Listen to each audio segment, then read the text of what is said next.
5 টাকা চিপসের জন্য তুমি কি মরে যেতে নাকি তোমার সংসার চলতো না?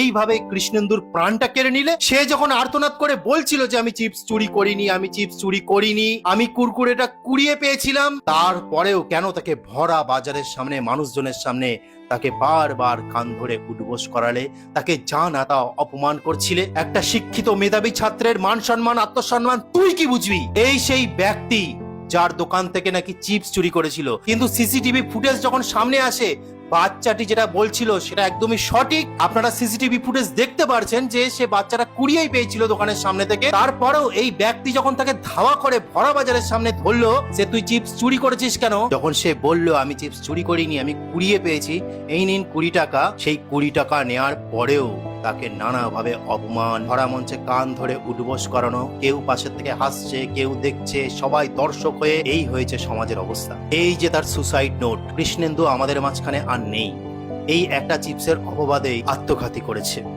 কি লেখা আছে? মা, আমি বলেছিলাম যে আমি কুরকুরেটা রাস্তার ধারে কুড়িয়ে পেয়েছিলাম, চুরি করিনি। এই তার শেষ লেখা। তারপরেই সে কীটনাশক খেয়ে নিজের জীবনকে ত্যাগ করে। সে তো একজন মেধাবী ছাত্র ছিল, শিক্ষিত ছাত্র ছিল, ওই কারণেই তার মান সম্মানে লেগেছে, আত্মসম্মানে লেগেছে, কারণ সে বিদ্যালয়ে বিদ্যাসাগরের ভূমিকা পালন করত। আপনারা ছবিতে দেখতে পারছেন। গতকালের ঘটনা, কৃষ্ণেন্দু একটি সাইকেল করে চিপস কিনতে গেছিল, কিন্তু দোকানদারটি সেখানে ছিল না। সেই জন্য সামনে একটি চিপসের প্যাকেট পড়ে আছে, যেটি সিসি ক্যামেরায় ধরা পড়েছে, সেটি সে নিয়ে পকেটে করে চলে যাচ্ছিল এবং জানতো যে পরে হয়তো টাকা দিয়ে দেবো, আমি কুড়িয়ে পেয়েছি চিপসটা। যাই হোক, দোকানদারটি দূর থেকে দেখছিল। তারপর ও সাইকেল নিয়ে যাচ্ছিল, দোকানদারটি বাইকে করে তাকে ধাওয়া করে বাজারের সামনে তাকে ধরে তাকে বারবার অপবাদ দিতে থাকে যে তুই কেন রে চিপস চুরি করেছিস, এই বলে তাকে নানাভাবে গালিগালাজ অপমান করতে থাকে। তারপর ও যখন বারবার বলছিল যে আমি চিপস চুরি করিনি, আমি চিপসটা কুড়িয়ে পেয়েছি, এই নাও 20 টাকা, সেই দোকানদার 20 টাকা নিল। তারপরেও তাকে নানাভাবে অপমান, গালিগালাজ, কান ধরে 100 বার উঠবোস করিয়েছে। এরকমই খবর সামনে এসছে, কিন্তু ভরা বাজারে কেউ প্রতিবাদ করেনি। তার মার কাছে খবর যায়, তার মাও প্রথমে বুঝতে পারেনি, হয়তো ভেবেছে যে ছেলে চিপস চুরি করেছে। মাও শাসন করতে করতে ঘরে নিয়ে চলে যায়।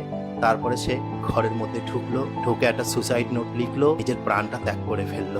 ছি ছি রে বন্ধু, ছি ছি ছি ছি ছি ছি রে বন্ধু, ছি রে ছি রে ছি। বন্ধু আমার টাকা নিয়ে আর দিল না ভাই, 2 দিন পরে ফেরত দিত, আর তো দেখা নাই।